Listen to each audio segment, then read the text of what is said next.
Welcome to Zoom In, Zoom Out, where we take an in-depth look on how news in Taiwan is affecting the rest of the world. I'm Han Kuang.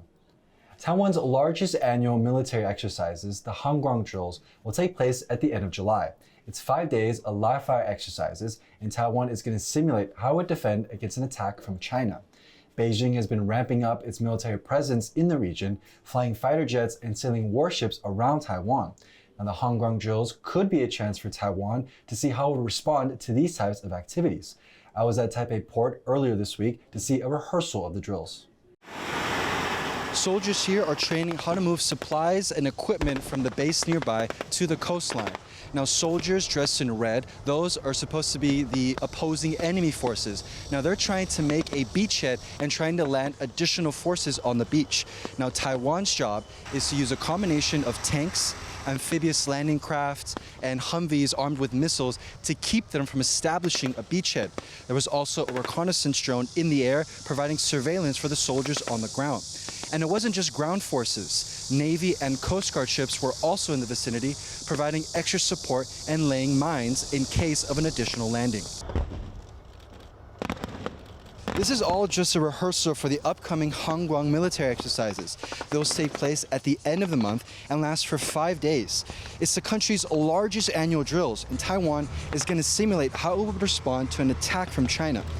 One of the key themes of this year's drill is a focus on protecting key infrastructure, places like airports and seaports, places that would be crucial for China to land troops. With so much depending on a successful defense of Taiwan's coastline, soldiers here are going to get plenty of practice today and in 2 weeks' time when the actual drills kick off. John Su and Han Kuang in New Taipei City for TaiwanPlus. To discuss this, I'm joined now by Professor Oriana Skylar Mastro from Stanford University. Oriana, welcome to the show. Thank you for having me. So I want to first start with kind of taking an overall look on where we are with Taiwan's overall defense strategy. Sure. So right now, it seems to me that there's been a pivot in thinking in Taiwan on defense and military strategy, but not quite yet in implementation. There has been a realization that the People's Republic of China now has almost the military force to take Taiwan, and Taiwan needs to enhance its self-defense in response. And in particular, Taiwan needs to be able to keep the Chinese military from landing on the island. And Taiwan's defense ministry has said that this is going to be the biggest ever in the history of the Han Kuang military exercises. But, we both know that size, it doesn't really matter and it should be prioritizing specific things. What should Taiwan be prioritizing in terms of this year's drills?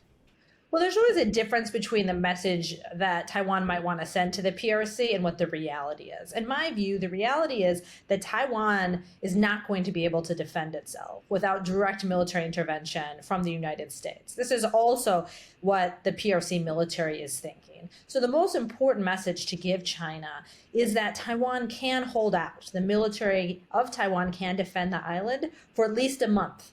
Enough time for the United States military to come to Taiwan's aid. So scale does matter to a degree, but some of the focus on defensive assets, dispersal, so it looks like the military can survive, keep on fighting, and create obstacles for the Chinese military in any attempt to get close and land on the island. That's what's necessary in these exercises. But how does Taiwan do that? Are there any kind of specific systems or any specific kind of doctrines that Taiwan needs to implement to keep them from, an arm's reach? Well, generally speaking, the focus has to be on defense versus offensive measures. Militaries like more traditional, conventional capabilities.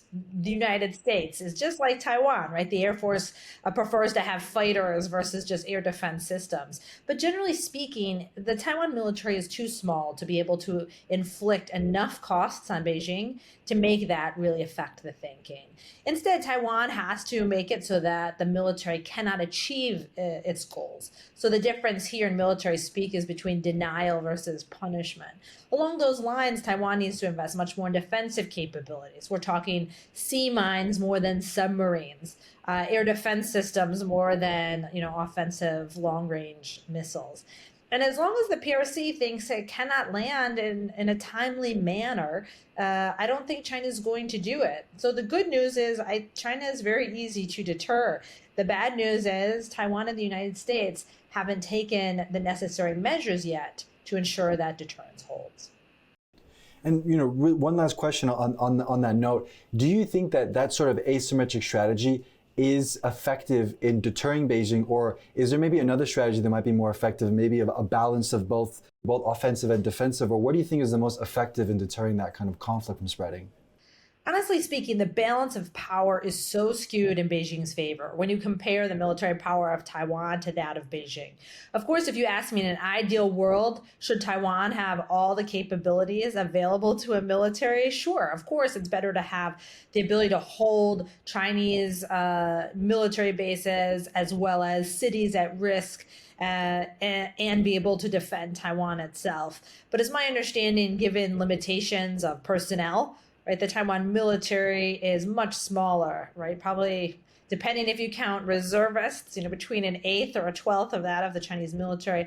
Then you compare the number of aircraft, weapons, et cetera, et cetera. It doesn't seem like Taiwan can have it all. And for that reason, the focus really needs to be on defense.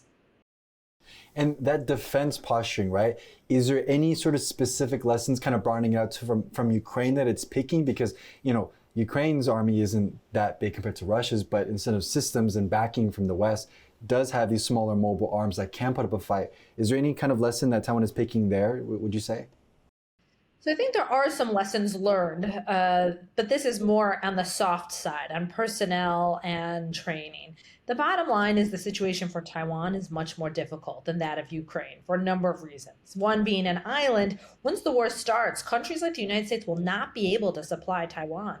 Taiwan will only have what is available to it at the start of that war. This is, irrespective of U.S. willingness to support Taiwan, it would just be physically impossible. The United States also trained the Ukraine military for 7 years between 2014 and then the 2022 invasions. I think this is the greatest lesson learned, is that the United States, in addition to supplying arms, needs to and is going to provide much more training to the military. The last thing is the will to fight is very important. People tell me that's very hard in the conscription system to get troops combat ready in 3 to 4 months, and now it's being extended to a year. But honestly speaking, as a member of the U.S. military myself, though I'm here in a purely civilian capacity, the first 3.5 months that I did of military training were extremely effective at making it so I felt more comfortable in combat.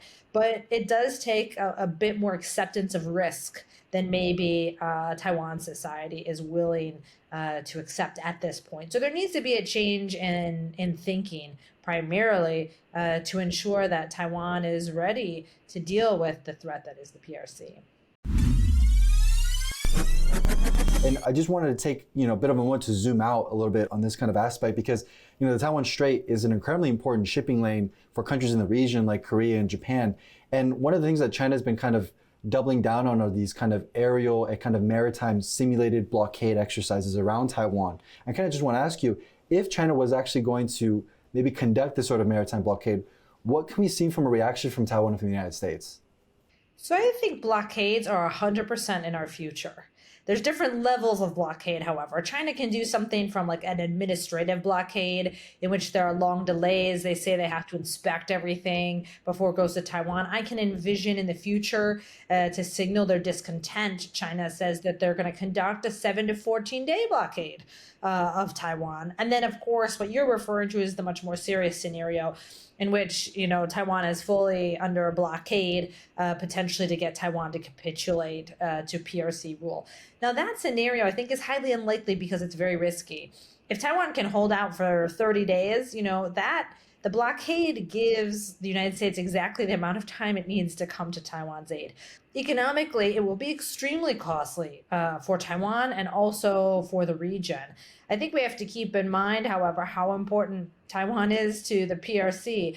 Xi Jinping has shown that prosperity is not his only goal. Of course, economic growth is important to the PRC, but just with COVID-0 and that reaction, we can see that there are other things like nationalism that often drives decision-making beyond just the making of money. So I think in many scenarios, China would be willing to pay that high, though temporary, cost in order to teach Taiwan a lesson or gain ground in what they see as their campaign to, quote unquote, reunify with the island. And it's super interesting that you said that even something as short as a 7-day or 14-day blockade, if the United States were to come to Taiwan's aid and try to break that blockade, countries in the region like Japan, where the United States, has hundreds, of troops and ships and naval assets there, how quickly could this escalate if there were a blockade around? Because I imagine that would also be kind of on the tippy toes of Japan's exclusive economic zone as well. Honestly speaking, if China declares a 7 to 14-day blockade, like we know it's not a unification campaign and it's going to come to an end, the United States is not going to engage militarily with the PRC and escalate it to a full-blown war under those circumstances. And this is a big problem because we know that the willingness of the people of Taiwan to hold out and to fight is largely shaped by their view of what the United States is going to do. And so it'd be a very effective strategy for the PRC to do these lower level of provocations to chip away at this perception of the U.S. commitment to Taiwan. So would you say that even, I think the FT was the first to report it about Taiwan trying to acquire some sort of data link connection with the United States and Japan to kind of have security cooperation and share intelligence. Do you think even, I imagine it is extremely beneficial for Taiwan, but why do you think maybe Taiwan is reluctant to kind of maybe engage more in maybe that area? Well, so these are somewhat different scenarios. The first thing is that the United States, with allies and partners, when we're preparing to defend allies and partners, in a lot of cases, we do joint exercises, we have joint command and control, and joint training. We don't do any of that stuff with Taiwan. And so the first sense is that if we were to actually fight together, it would be useful for us to have a common picture of what is happening, a common intelligence picture, but that also we could maintain command and control links between Taiwan, the United States, and Japan. So I think a lot of those efforts are really meant to better prepare the United States to defend Taiwan in case of an attack. And the very last question, kind of bringing it back to Taiwan. So given all these tremendous obstacles in Taiwan's kind of defense, what's the next step for Taiwan? What do you think, maybe in sorts of policy recommendations? I understand that there's been numerous papers about, Taiwan should invest more in long-range anti-ship missiles and these defensive capabilities. But in your opinion, what policy recommendations can you give to Taiwan in defending itself in the future? Honestly speaking, what Taiwan needs is a bit beyond my area of expertise. It's a shaping of culture and society to be more accepting of a stronger military and the average citizen's role in that military. I've heard it's very hard to recruit certain personnel into the Taiwan military forces. The United States faced similar issues after the Vietnam War, but there was a government effort to sort of increase that view of nationalism and pride in the U.S. military. This is more of a question for sociologists, but now, a U.S. military member is thanked for their service when they walk on the street, and it's seen by private sector to have past military experience as something that is very beneficial. And so in Taiwan society, something has to be done to be able to shape the mindset of the people. And one good indication that that hasn't happened yet is the fact that there's no consideration of women serving in the military for conscription. I mean, if you really think that your future is at risk and there's an existential threat, you're not going to waste half of your population. The government, the president can decide, what weapons to buy. But unless the mindset of the people of Taiwan changes, it's going to be very difficult for the government to create the defense posture that's really necessary to deter the PRC. And that was extremely well said and an incredibly informative conversation. So, thank you so much, Professor, and thank you for coming on today's show. Of course, thank you. This has been Zoom In, Zoom Out. For more stories from TaiwanPlus, you can follow us on Facebook and Twitter. Thank you for joining us, and see you next time.